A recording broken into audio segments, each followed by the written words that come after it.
The special counsel's grand jury investigation involving a mystery company owned by an unknown country is said to be, quote, continuing robustly. Prosecutors working for Robert Mueller made that revelation in federal court Wednesday, just a day after the Supreme Court said it will not hear an appeal in that case. And that is not the only investigation continuing after Mueller turned in his report.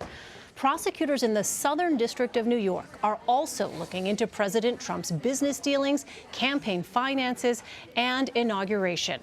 Ilya Marritz has been reporting on this extensively. He's the co-host of WNYC and ProPublica's Trump Inc.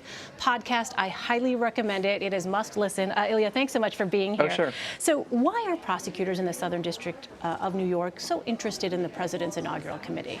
Yeah, well, the inaugural committee has been interesting to reporters, to me, for a long time because it raised such a phenomenal sum of money, about twice what any other inaugural party raised. And in their tax forms, they only accounted for part of that money. So there's about $40 million not accounted for. Then, a couple months ago, this warrant came out from the Southern District of New York, and our speculation seemed to be partly validated. This not warrant, excuse me, a subpoena went out looking for extensive financial records from the inaugural committee. They're looking for the money coming in, the money going out. They named, of course, specific crimes, as you must do in a subpoena. They're looking for money laundering, cash for access schemes. And it's particularly interesting because there was a large number of foreigners at the inauguration, foreign politicians, foreign business people.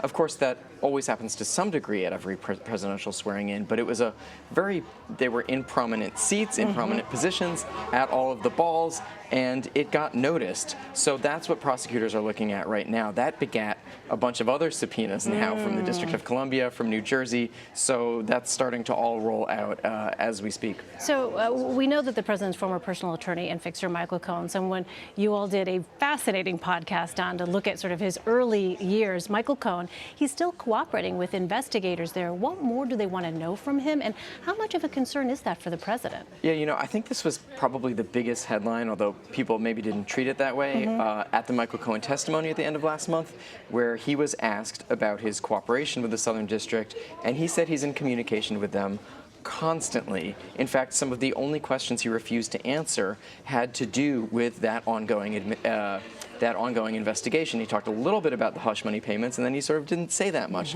So what we believe that it's connected with is the payments to these two women, Karen McDougal and Stormy Daniels, who alleged they had affairs with Donald Trump shortly before Election Day 2016.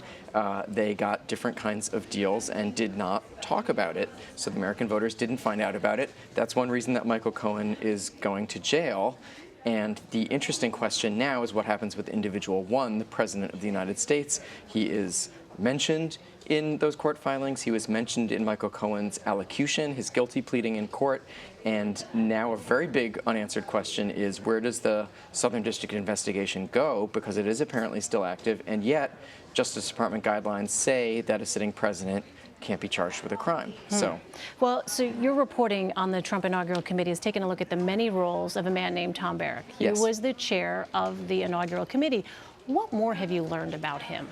Well, Tom Barrack is a really interesting guy. He's a businessman. He actually sold the Plaza Hotel to Donald Trump all the way back in the late 80s, so they've had a relationship for a really long time. Tom Barrack is an international businessman, big ties to the Middle East. So he comes in, he becomes the head of the inaugural committee. So chief fundraiser, but also the guy making decisions about what kind of balls they're going to do and events and concerts and stuff like that.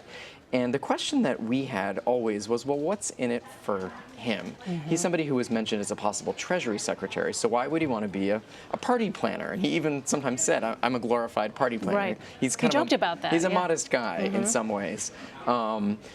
So our question was, well, what's in it for this international businessman? And I and my co-reporter Justin Elliott, we got to see a document from February 2017, right after the inauguration, an internal document from his company, Colony, that basically describes how Colony can capitalize on its connections in Trump's White House, in Trump's Washington. They want to be convening ambassadors and business people. They want to be at the table when things are happening. And we believe that Richard Gates, who was cooperating in the special counsel's investigation, who was a key figure in the campaign and on the inauguration, that Richard Gates potentially was going to be the point man for all of that stuff. All right, we only have a couple minutes left. I want to ask you about this. You recently reported on the lawsuits involving the president's company doing business with foreign officials, specifically as it relates to the Trump International Hotel in Washington. Walk us through some of the issues there, and what is the significance of the Romanian minister staying there? Yeah, so one of the first challenges, legal challenges to the Trump administration when he came to office was filed over emoluments, this idea that a payment to a sitting president may constitute some kind of quid pro quo relationship with a foreign power. The Constitution uses this word emoluments that we don't use in our everyday speech, so it's disputed somewhat whether a commercial transaction like that is an emolument. We found out that last weekend the Prime Minister of Romania was staying at Trump's hotel in D.C. She is the first foreign leader to stay at the hotel in over a year. Foreign leaders have generally stayed away, although other elected officials have been there, governors and senators and overseas legislators. But she stayed there for 4 days. We got pictures, and it seems potentially like it was a play to get noticed in Washington. And she did, in fact, get a photo op with Vice President Pence. She got a meeting with the Commerce Secretary, Wilbur Ross. So I would say it was perhaps a good trip to Washington for the Romanian PM. Okay, very much a story to be continued. Ilya Marritz, great to see you. Thanks so much, Ilya. Thank you.